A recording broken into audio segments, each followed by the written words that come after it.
Wait, handa ka na ba ngayon? Paano kung dumating si Kristo ngayong araw sa harapan mo? Ano ang gagawin mo? Tatakbo ka ba papalapit sa Kanya na masaya at excited para salubungin siya? O tatakbo ka palayo sa takot dahil hindi ka pa ready?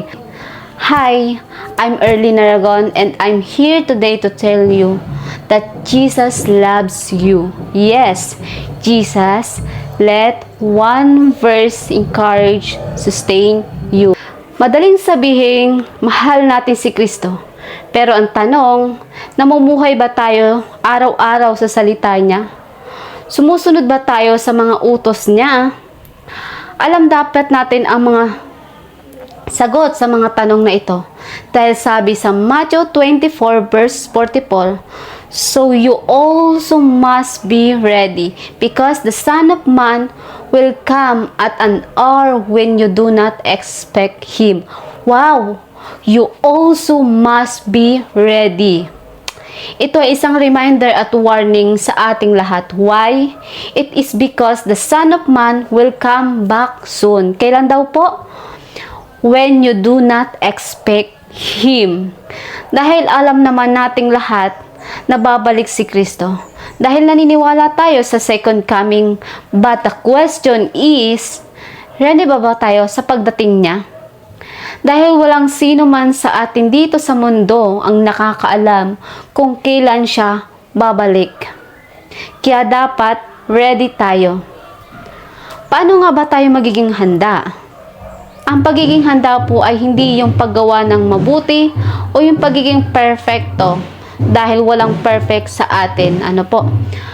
Ang paghahanda po ay ang tunay na pagkakaroon ng pananampalataya sa Diyos at pagtiwala sa ginawa ni Kristo sa krus ng Kalbaryo. Pagtitiwala sa ginawa niyang lahat, at kailangan na lamang nating paniwalaan at tanggapin ang regalo niyang buhay na walang hanggan. Dahil doon, nag-uumapaw dapat sa ating buhay ang pag-ibig at biyaya ng Lord. Makikita din dapat sa atin ang bagong buhay kay Kristo Jesus.